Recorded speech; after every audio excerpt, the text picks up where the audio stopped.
back at it again with the advanced stretching routine.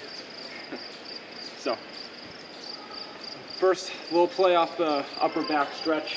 Before, we're just gonna do it with one arm at a time. Same idea, hold here, switch sides.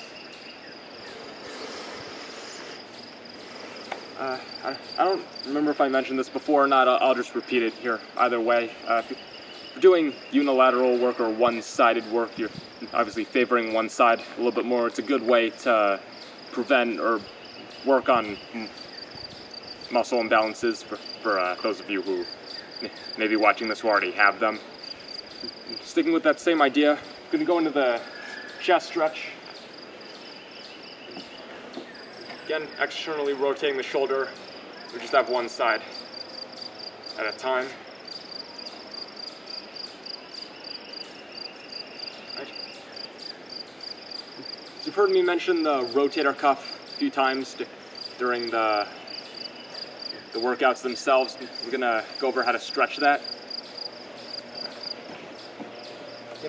You can use a golf club or a baseball bat to stretch out this muscle. I'm using a broomstick here and that'll suffice just fine. So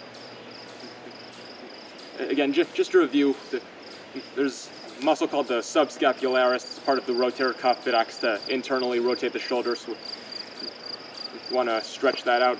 So you have our grip on the broomstick. We're already in what would be considered external rotation, and then we're just going to grab the bottom and get a little extra range of motion here, as you can see. Other side.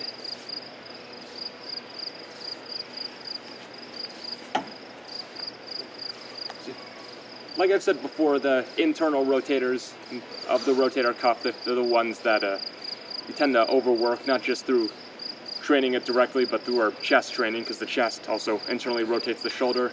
The external rotators, the rotator cuff specifically, the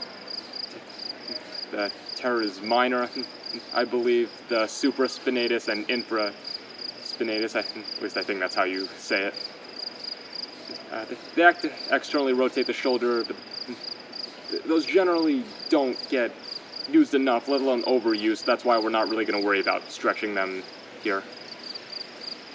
And from there, again, using a chair, I'm just going to stretch out the glutes.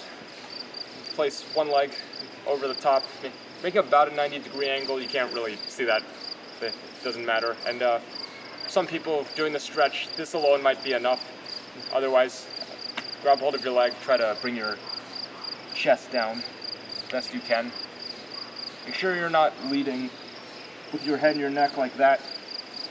Really trying to bring your chest down. Right.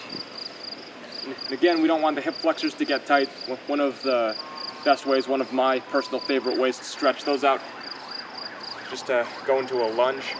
So you can see we have one leg extended back behind us. The extension behind the bi, it's the function of the hamstrings. So taking some tension, obviously, off the hip flexors there.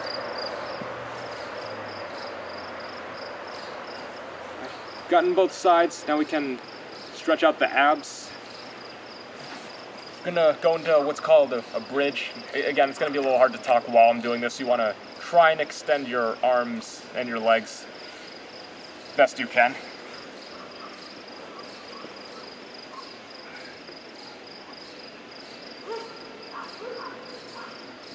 And then just be careful coming out of that.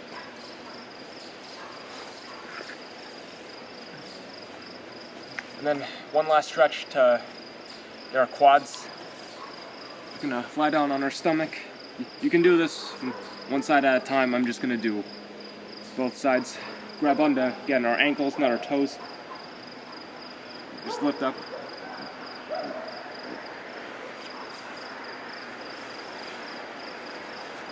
Alright, so that's the advanced warm-up, or not advanced warm-up, advanced cool-down done, which also means we're done for the day.